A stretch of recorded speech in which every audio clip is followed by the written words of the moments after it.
Hello and welcome to The Economy Today. I believe that it is well with you to be part of it today. It's a program where we discuss, we bring in previews, reviews, the news and interviews, all that have to do with the economy as it affects us all. And on the program today we have a FX segment. We'll also have a discussion, an interview bit before we now get to our discussion here in the studio. I have my guest already here, but then I'll bring him in after the other sections that have gone. I am Okechukwu Onubogu. Good to have you there. Let's kick off the program with the stock exchange reports for Tuesday.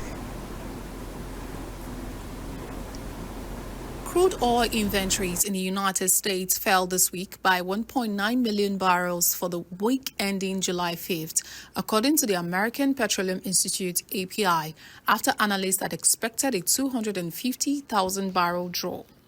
For the week parallel, the API reported a surprise 9.163 million barrel draw in crude inventories. On Tuesday, the Department of Energy reported that crude oil inventories in the Strategic Petroleum Reserve rose by 500,000 barrels as of July 5th.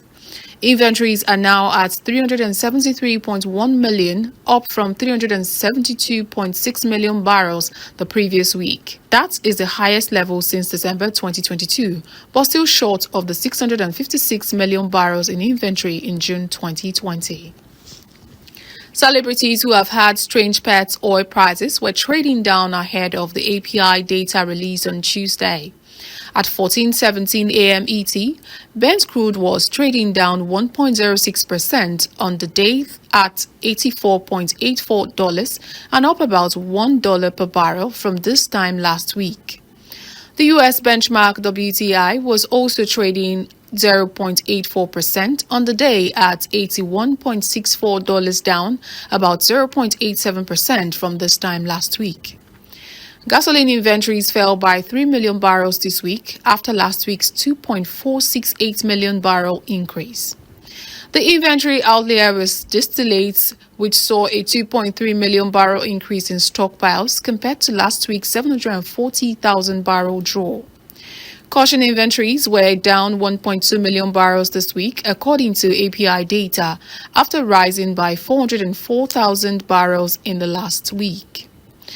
On Tuesday, the Energy Information Administration (EIA) raised its 2024 demand estimate to 1.11 million barrels per day, up from 1.08 million barrels per day, while also raising the 2025 estimate from 1.53 million barrels per day to 1.77 million barrels per day, noting that the global oil market is heading for a supply deficit next year. The EIA's demand upgrade follows the June extension of most OPEC Plus output cuts into 2025 to strengthen lagging demand growth. Been better equipped with the stock exchange reports, the way they have come your way this day. We will still be taking more of it as we go on the program, subsequent editions, of course. But for right now, welcome you to something that is, of course, as the topic for the day and in actual fact for the week is the economy and our health and the economy. That's the topic for the week on the program, The Economy Today. Our economy and our health and the economy rather. And so, because of that, we went out to talk with someone who is a pharmacist to tell us something about it. Take the interview. When we return from the interview, I have another that is here with whom we'll continue the talk today. And so I have with me pharmacist Mrs. Alamojin. Madam, that's thank a pharmacist. You for giving us audience today. Thank you very much for having me. All right. We are discussing our health and the economy. Please, can you tell us something about it? You know, that is, I want to bring it this way. You know, health, they say, is wealth. Exactly. But these days, because of the high rising cost of everything, I know it affects our health. Definitely. So let's talk about that. Okay. Yeah, good morning and It's good to be here, and I thank you for giving me the opportunity to air my view as a pharmacist. I own a pharmacy and I run a pharmacy.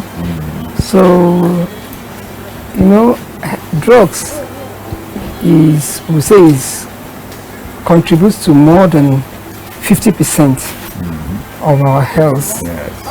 When somebody is not feeling well, and the person, the first person they want to come to is actually a pharmacist, because we practice in the community. You know, especially in the Nigerian economy, you find that, or in Nigerian environment, people will always come to the pharmacy before they go to the hospitals. But by the time they come and you're able to help them, they are okay. It's just when you find out that it's something that is getting complicated, maybe a serious health issue, then we'll refer them to go to the hospital. But you find that when they come, you just tell them these are your, let me say, for instance, a simple malaria.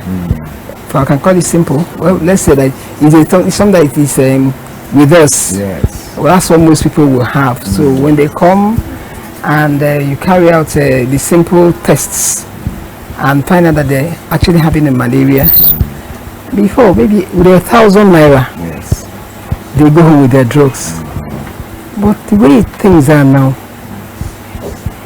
you can't really treat malaria with 1,000 naira.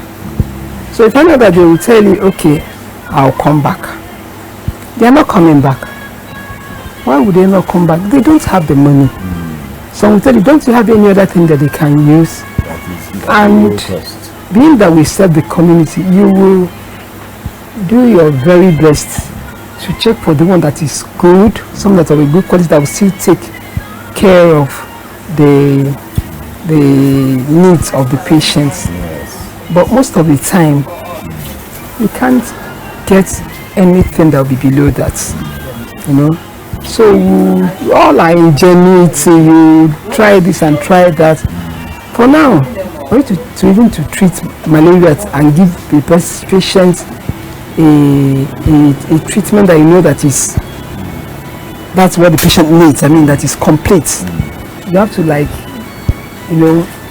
budget between minimum 3,000 to 5,000 naira, and many people cannot afford that. Many of them cannot afford it. So you find out that many people go and start taking herbals. They will tell you, okay, they come back, but they are not coming, and they go and take a bowl and all the concussions that is all over the place. Some will tell you. What is more, these concoctions, how healthy are they for us? Since most of them don't have standard measurements and all that. Is it even advisable to go for these ones? No, it is not. In fact, I had an experience. Somebody came to the pharmacy with something he said he bought from a bus. That they told him that it cures everything. Yeah, transport. Bus. Yes, at the bus. He got it from the bus, that it cures everything. He mentioned so many things that it cures. So I told him, okay, we say he has been taking it, but he's not getting better. Yes. And I was like, how are you dosing it? What is the dosage you are taking? And the patient told me that they told me that I should put half of a glass cup. You should be using half of a glass cup. How many times? He said anytime he's feeling like that, he should take it. Now, if you notice, there's a rise in kidney problems. Yes. Because these things eventually has to go through the kidneys. The kidneys has to, these things, our own herbal preparations has not actually been standardized. Yes.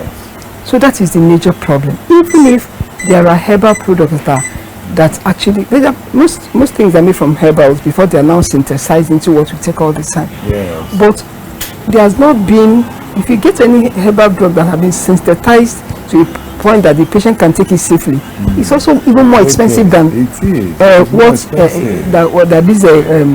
drugs that they take. So you find that it's causing more problem for the patient, you know. And what will you do as a health practitioner? You give your advice, you try to encourage the patient to take. In fact, many times you even have to give them something free when you see that the person is really down. So then you just either you sell at cost or you will not even collect money at all, because some of these are the people that they stay in your community and you can't see them being so bad and you let them go. So empathy comes in. So empathy comes in, and then so that is it. Oh, thank you so much, man. Now, this is the way we have seen it happen. What do you think can be done to make things better? Because this condition is not okay, is it? No, it's not okay. What can be done? Whether it's from the government or from NGOs or from individuals like yourself, and just as you have made your own effort in trying to, on some occasions, even give for free, just to make sure that people's health are sustained. Yes. Tell us more. What more can be done to make sure that our health are enhanced even under this situation? Okay. Most importantly, the government has to do a lot. You know, and Nigeria is an economy that is dependent on imports. We don't produce much. And why are we not producing much? Because the cost of production is very high. Because we don't have, because of the electricity that is not constant. Most times these companies use diesel. You know, and how much is diesel? Very expensive. So if there's a way the government can give an environment that is conducive, and an enabling environment for the local manufacturers. Because what people now do is that most of the time they go and import drugs, and those imported drugs, I'm telling you, some of them are cheaper than the drugs that are made here. But though we say that our NAFDAC is doing a lot of work now in trying to standardize the drugs, but you know, Nigeria is a very large society, and our borders are very porous. So things can come in, and when those things come in and get into the hands of people, and people will just take it because they don't have much alternative. They don't have much alternative. So government should first create an enabling environment for our manufacturers to produce. We have a lot of good manufacturers in Nigeria, manufacturers of pharmaceuticals. We have a whole lot of them. We have many indigenous pharmaceutical society companies that will bring out good drugs. Our environment, the environment is very, very harsh. You pay so much for diesel, you pay water, everything, virtually pay for everything. So, but if these basic amenities are put in place, then people can work. Thank you so much. It's been great sharing and having to hear from you, pharmacist Nkechi. It's a pleasure really being here. And what we will say is we are grateful that you gave us audience, and we pray that your own services will continue. May God strengthen and bless and help you people. And just as you said, the government needs to help the local manufacturers of these drugs. Yes. You know, I remember some of these multinationals that came in, like Procter & Gamble, Niemes, and some others like Glaxo, yes, and all of them. They have left the country. Yes. Many are still, even the very few that are there, about 2 or 3, are planning to also leave. So we need to help our own, let them do their work, and if they can bring back these ones, even when they create enabling environments, those ones will return. Don't you think so? Yes, but even to me, you know, some progress can be a blessing in disguise. Yes. If these multinationals have left, that's no problem. We have people that can make it here. Okay. So if an environment is created for them, we can get very good drugs You know, we have people who want to work, but just that they don't have the environment, they don't have the means to do these things. It's expensive. Production is not cheap. Yes, it's not. It's not. Production is not cheap. So if the government can come in and create an environment for people to do what they have to do, have many talented pharmacists in this country who are willing to work. You are one of them. Thank you very much. Thank you so much, man. Well, that's it, dear viewer. You have heard her. But before we conclude with her, I want to ask her to give her advice to the viewer, the viewing public. What is your advice for them concerning their health and the economy? Okay, I'll say that health is wealth. Yes. There's an idea that says that. Yes. So, yes, things are very difficult. But let's not take because things are expensive and go and harm ourselves by taking things that will further compound our problems. When you are not feeling well, please meet a professional. You know, don't just say, oh, I don't have money. You enter a bus, or you just see a hawker, a drug hawker, and then be collecting. Those people that they don't have the training, they don't have the basic knowledge to give you what will help you. So visit a healthcare professional so that they can give you what you need. At the end of the day, you know, you find out that you are spending less going to them than you go and complicate your life with the things you take. Then when you now come back, it has gone so bad that you have to spend so much to now get yourself back. So that's my advice. Thank you so much, man. It's a pleasure having you. Thank you. Honestly, we want to pray that you would oblige us when next we come around, or even when we invite you to the studio, because you have a whole lot to share. Yes. And we want the populace to hear and to understand, even as they watch. Thanks a lot. Thank you very much. And that's been the program. It's still the economy today on KAFTAN TV. We'll still share more. And so that was talking with pharmacist Mr. Kechi Alozewa. And then the point is to ensure that our health is taken care of, even as the economy is not smiling on anyone. We will still continue. The facts are there and the factors, but then we also have a news, a bit of a story that we need to let you hear on the things that flow with the economy. Let's take this news. It has to do with oil and the way it is happening in Nigeria, talking about the importance of oil and the work that's going on towards also trying to get gold into it. Let's try and look at this. After that, we'll return here and I will be talking with my guests in here. Get that other report for you this day, but then let's straight away get into a good discussion with my guest in the studio. He is Rotimi Alamojin.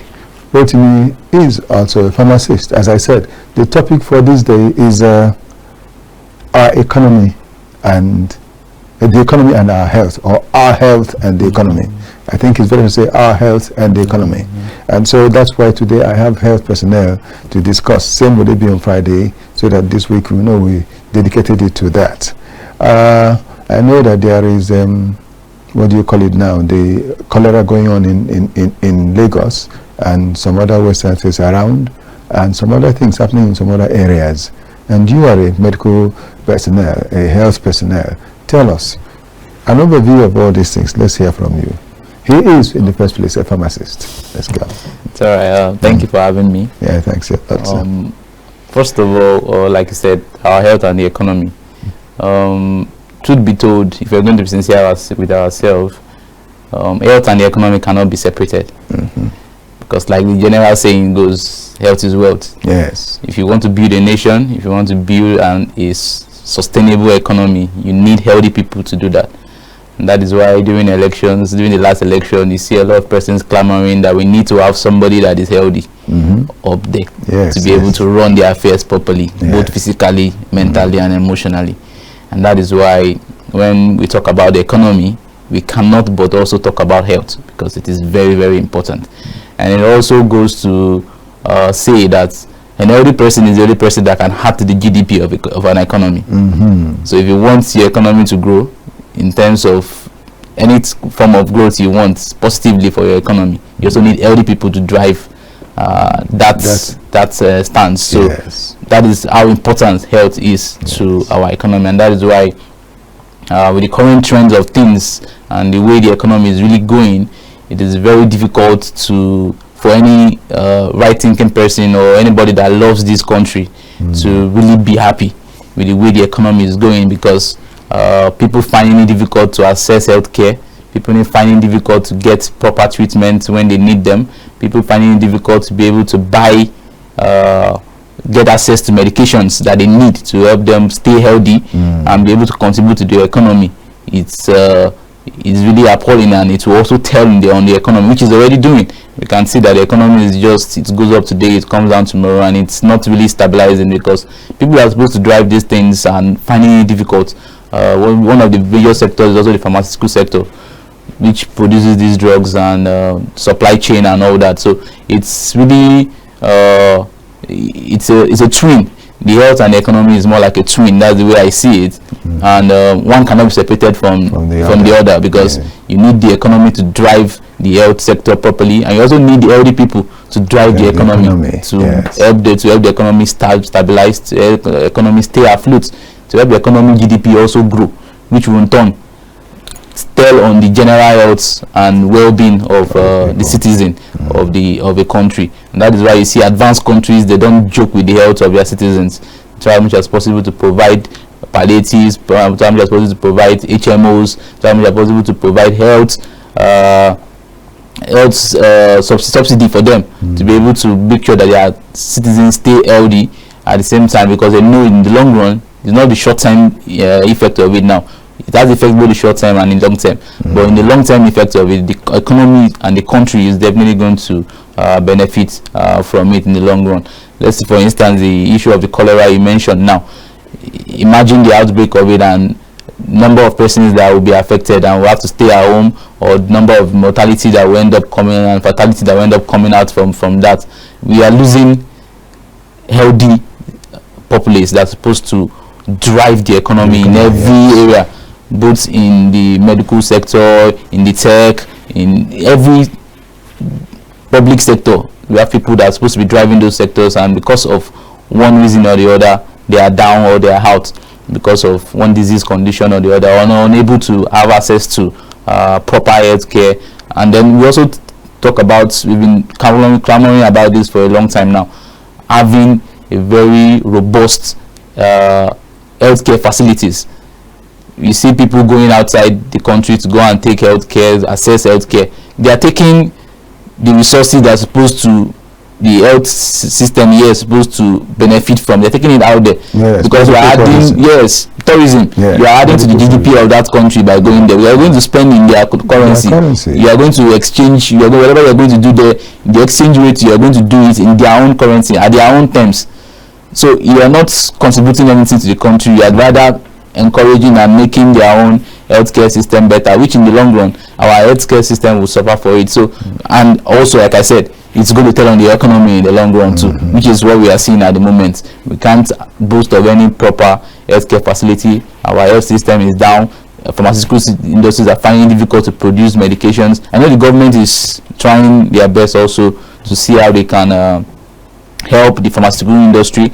I think that's at some months ago, about last month or 2 months ago, I was in a conference, and one of the guest speakers was talking about what the government just did as regards making sure, trying to boost the pharmaceutical industry by giving them imports tax-free for importation of APIs for those, that's the active pharmaceutical ingredients that we use in production of pharmaceutical products, so that's to increase local manufacturers, to produce some of these medications that we have to import. And then so with that, it's also a very good, though we've not gotten, it's not in full implementation yet.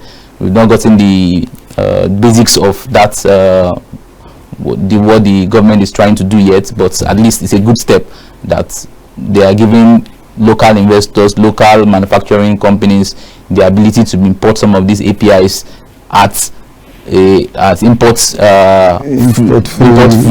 duty free importation. So it's really, it will help a lot of local manufacturers to actually develop what they have already, for those that are already into it, and those that want to go into it, is also a stepping stone and a right direction for them to be able to match up with some of this cost of importation, which is very, very, very high because of the rate of dollars at today now about over 1,500 to a dollar. Yes. So it's really, really, really high considering what we had in the last 8, 10, 12 years ago.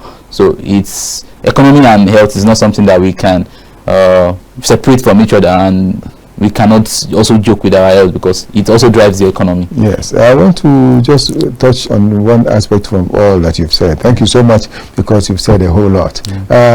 Health tourism. You know, India has its economy high. Yes. Just like America. Yes. And you look at it, you see that many Nigerians go for treatment in India. That is health tourism. Yes. And they go pay for treatment. After all that, they will return to our country. So foreign exchange goes. Yes, goes. Yeah. When some others go to Germany for treatment, it's the same thing that happens. They go and spend our money and return. Those that go to America, the same. Now, you look at it, that looking back into our country, nobody comes from anywhere to Nigeria for health tourism, because even Nigerians themselves are not finding it easy, to use their own. And the people in authority, those who are in power, should address this matter. I have asked, why is it so difficult that we can't have health facilities here that would attract even other African countries before we start talking about the developed world? If we can do this and get it done, it will help to attract other African countries, Togo, Cote d'Ivoire, all these ones. What do you call them now? Burkina Faso, all these ones. They will say, okay, there's one country in Africa where we can go for treatment. They all will want to come to Nigeria to do that. And that health tourism will help. It's true, it's African currencies that are coming in, but it still helps to boost our economy. Because the point is, as far as nothing is coming in, we are growing nowhere. But when we have something coming, if we can be in control of the economies of other countries, small countries all around us, including going up to Central Africa and all that, East Central Africa, you know, get them. We may not go to South Africa because South Africa is so well developed that we can't talk about going there. But at least the other ones in West Africa, in Central Africa, East Africa, you know, we can talk about getting to have them. We may not even go to North Africa because there are well-developed things up there. Yes. So I think we should think about that the more. What do you think? Yeah. Luckily you mentioned India. Now, I do tell persons, the bulk of the health sector is dependent on the government. It comes with the government policies, and it comes with political will to be able to drive some of these things. Let me give you an insight into how India are able to achieve what they achieved. At the time, India was also like Nigeria, where they imported almost everything, and they looked into inwardly and look at what can we do. And at that time, the government decided to. What we're talking about is about 10-15 years ago. They looked inward and said, okay, they banned any form of, I'm talking about pharmaceutical industry now. They banned every form of, they put them on their blacklist, every drug that is coming from any other country. And then they gave everybody, if you know you have the capacity to start up an industry, you don't have to build any company. If you have a parlor, you can use it. Start from your parlor. And they give them facility. What do you need? What do you need? Okay, you need machines, so and so. You need 500 whatever in their own currency. Real or whatever. Rupees, take this, take the machine, take this, or start and be paying little by little. And they also made it compulsory that everybody in the country would use the drugs that are being produced in their country. That's where they started. Today, India alone has over 10,000 companies. And I can tell you, most of the drugs that we see that are from India, that's why you see at sometimes some persons don't trust the drugs coming from India, because some of those drugs are produced in their sitting rooms. Once they just get okay, this foreign drug, this is the formula. It's the formula, it's the same formula everywhere. just apply the same formula that this person used, and you get the same result. And that is why India, highest number of generic drugs you can get in the world are produced in India. You see, in our country we have SMEs, and the SMEs, whenever they are mentioned, people always want to think of only agricultural products. Yeah. You know, but you see, if such authority is given to our people, we could have SMEs in the pharmaceuticals, of course. and it will help a whole lot. It will go a long way in bringing down this escalating level of the harm that is being done to our economy. Especially in the naira that is becoming almost like nothing. Yeah. That the currency that we're using in our country used to be the highest as far as this entire region, of course, in the Sahel region is concerned. At a time like this, right now, the economy of Nigeria, the currency of Nigeria seems to be among the very lowest ones. Yes, in the continent. Yeah. It gives great concern. Yes. Because we need to up our game to get to lift our currency. If we keep using the dollar as the standard of measurement, it will still be very difficult for us. But when applying these other things you've just mentioned, you know, getting some stringent measures for those who want to import, so that they will look inwards and now think of how to get it done, it will give us better reasoning. The truth is, any economy that wants to grow has to have the political will to do it. How did China start in the areas of tech? Go to China today, every secondary school student is into tech. Yes. Most of our phones, like we do here, are produced by secondary school students in schools. And the part that saddens my heart is because it's not Nigerians are one of the, if not the best people with the best brains in the world. In the world, yes. We can do these things. It's doable. There's no science, there's no rocket science there. Yes. There's no big deal. There is something that is doable, but it also comes with the government will to push some of these things, get it done. If you have people in power that have the government will, have the political will to push these things through, for effective backing, so as to make it happen. It will happen. We have been talking about I don't know whether they say intro tech in schools today. Introductory technology. Even that introductory, it's something. It means a whole lot. If it's well honest, it's something that young Nigerians in secondary schools would really benefit from. Some of us that had very good into tech teachers, some until today, we are still reaping from it. Yes. Some of us, somebody engaged me to manage and supervise a project for him, and the workers there, sometimes they look at me like, guy, are you a pharmacist or you're an engineer or you're doing some other things? Because some of the things they couldn't do, you are doing. I'll be doing it. I'll be the one telling them, do this way, draw this line this way. But it's not because I had any other extra teaching from anywhere. I went for any other extra course. It's just from the little background I have with Intotech from secondary school. So if well harnessed and well equipped, these things can go a long way. The countries that are doing it today, China, India, and the rest, that's how they started. Unless the young minds that they had in secondary school, encourage them, give them sponsorship, give them government policies that are there to study. That's why you see young millionaires in those countries. You see people. What age was the owner of Facebook, Mark? What age was he when he started making his? He became a millionaire in dollars because they started at a very young age. They harnessed the government was there to sponsor and give him facilities to be able to start these things. And today is a global phenomenon. Everywhere, everyone wants to be like him. How did Bill Gates start?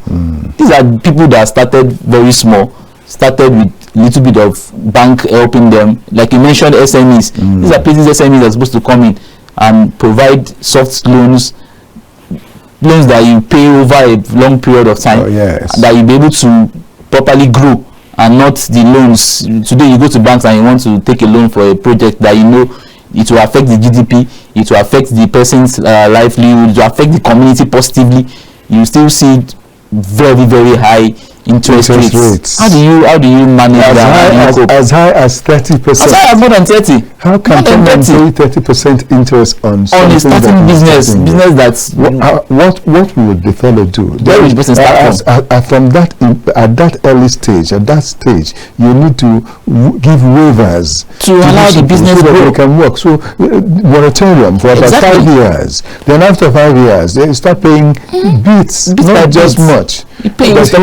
But here, people are encouraged to sell their father's lands. You know, the ones that their grandfathers got for them to start those business. The SME, not even the big manufacturing companies. So it's a really difficult terrain to do business, and because of the way the government policies are not really favorable to young manufacturers, so it makes it very difficult, and that is why we end up importing almost everything. Because everybody, instead of me up to toothpick. So it makes it very difficult for people to actually want to go into business. Yes, in our country. If you rather want to, let me put my money and get my returns immediately, and which comes to imports. So everybody is an importer and exporter in this country. I've noticed that some people these days, what they do is, having seen that it's easier to import, more difficult to produce, and so they will say, okay, let's go to India. Just go and import and sell and get your money, write their names on it, and you understand? So it's really a difficult thing, and I like I tell people, I hope we get it right someday. We cannot but keep hoping. Yes, we cannot give up on the country. We are Nigerians, whether we even travel out or go wherever we go, we still continue to be Nigerians. That's what we cannot but hope that things will get better in the Thank you so much, Rotimi. We'll still continue. Let's just observe a break, and then we'll return to conclude with our discussion here.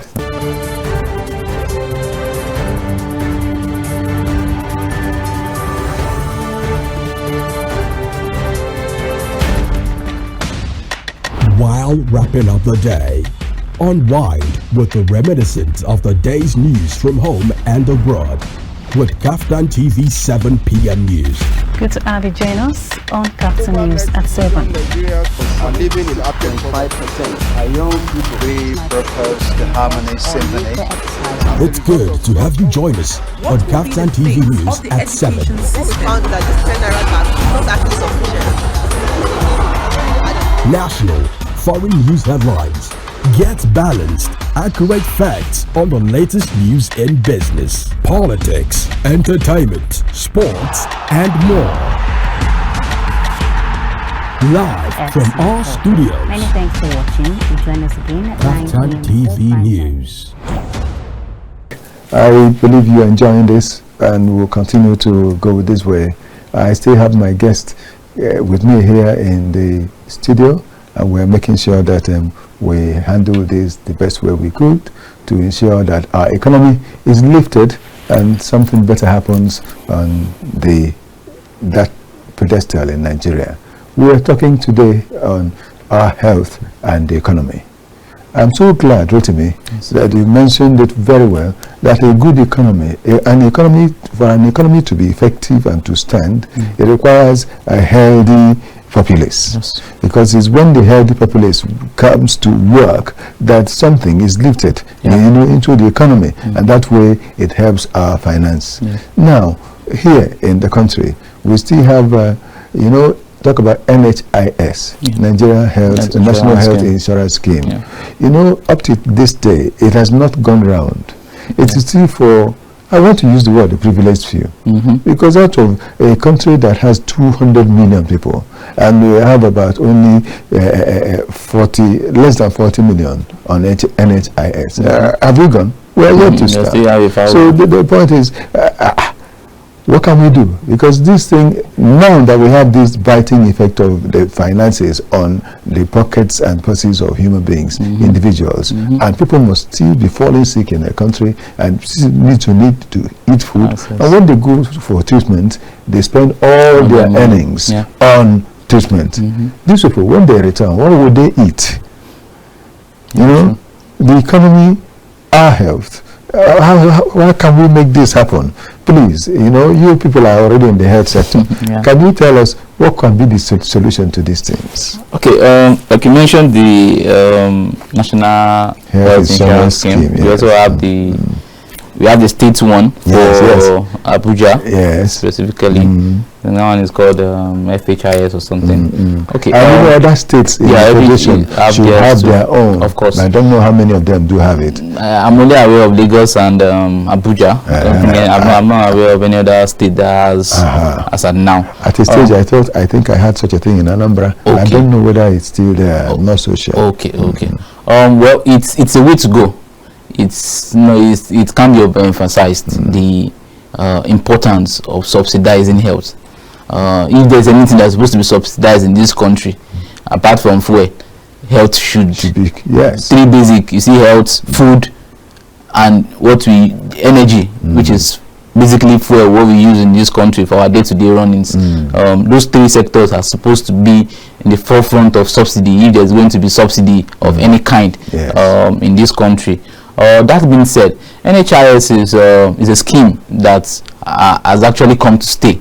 Let me say that because it's something that is a scheme that would actually help and help the populace. That's what it was designed to do. Yes. Help the middle class and the low class. That was what it was designed to do. But I can't confidently say that scheme has actually lived up to expectation. Because even as it stands, even as like you said, it's for the privileged few. Even the privileged few, when they come to the hospitals and they ask for medications, certain medications are not still captured included in it. Even those that they still have to pay for it. You understand? So even the ones that are included are not available for them to get access to. So it's still accessibility to those the healthcare service that NHI is supposed to provide is still very, very, very much lacking. There's a huge gap that needs to be filled, and that is why we encourage persons, NGOs, to come in and help fill this gap. And I can tell you, any country that wants to have a sustainable healthcare needs to properly equip and standardize its primary healthcare. Yes. Primary healthcare, which is the first line of first line of health treatment for any citizen. That's primary healthcare should be properly standardized. Yes. In some areas we don't even have health centers. Yes. Some local government areas. Yes, they don't even have anyone at all. Yes. No health centers. That people go so far a distance just to access health facilities. Yes. And if I'm going to advise people in power, I would really advise that those schemes start from the primary healthcare. Because most times, as it stands now, I feel it is more strengthened at the federal level, at the tertiary level, than the primary level, and which is supposed to be the other way around. It should be strengthened more, because most of the people in the tertiary level can actually source for medications themselves. They can actually pay for those medications themselves.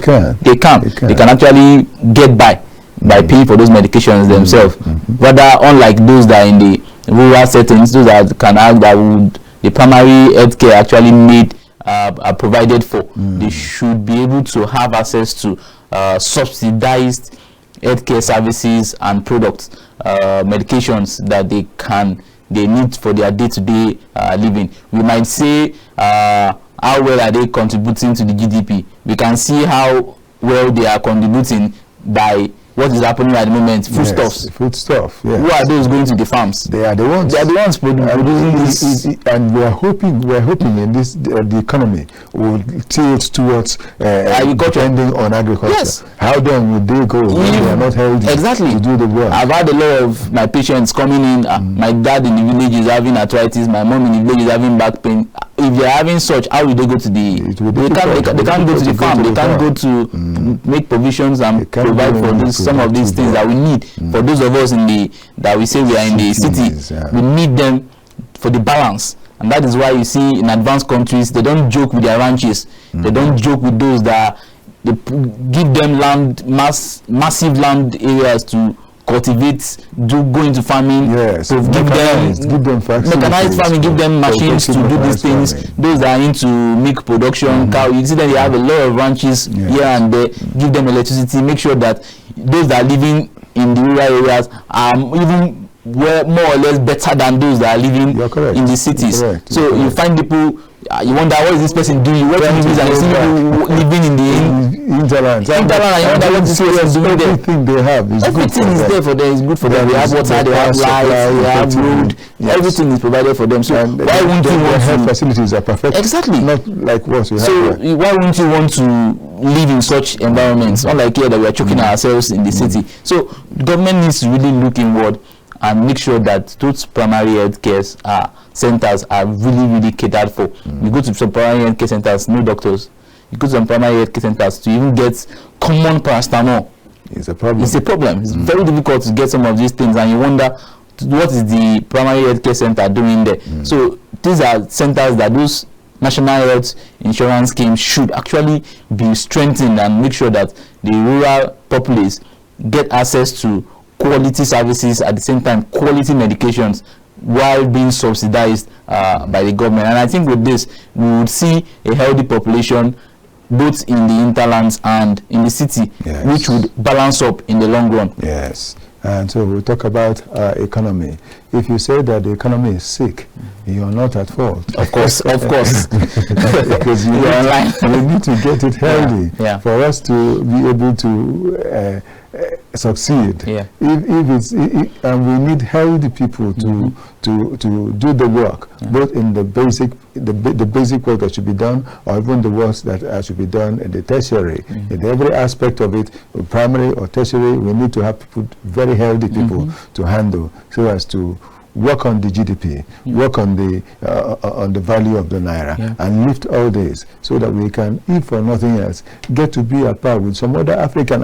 Of course, European countries now. Let's talk about African countries, because it's shameful, very shameful and painful that you just try to go to Cotonou to get something, and you know that their money used to be very small. You. Cameroon, their money used to be very small. Now your naira, they're looking at you as if you're someone that is putting on the back of his cloth, because it's not okay to talk about your naira. May our leaders help us. May those policy makers help us, and those who carry out such policies do the work, and let's ensure that the best happens, and that it happens and we get to have it done in our land. The important thing is for us to have these things perfected. The important thing is for us to have these things projected. You know, when we have these things and plug them into the economy, these are the things that will make our economy to rise, to get to be among the increasing ones, because for now it seems to be sleeping. Let's wake up our economy. Let's make it healthy through these things that we've suggested. One more time I want to say special thanks to my guest, very effective guest that I have this day. Thank you, sir. Rotimi, thank you so much. It's a pleasure having you on the program, The Economy Today. And please, when we do call you again, please do oblige us, because we have a lot to share. Thank you so much. That's how it has been on this edition of the program. I believe that you must have tilted your antenna towards the areas we've got things for you today, so that it will help. And we want to believe that the time you have invested on the program, The Economy Today, is not wasted. I pray that you continue to work and find results. And until we get to meet again on this program, I want to say thank you for being there for us. Okechukwu Onubogu here. God bless you.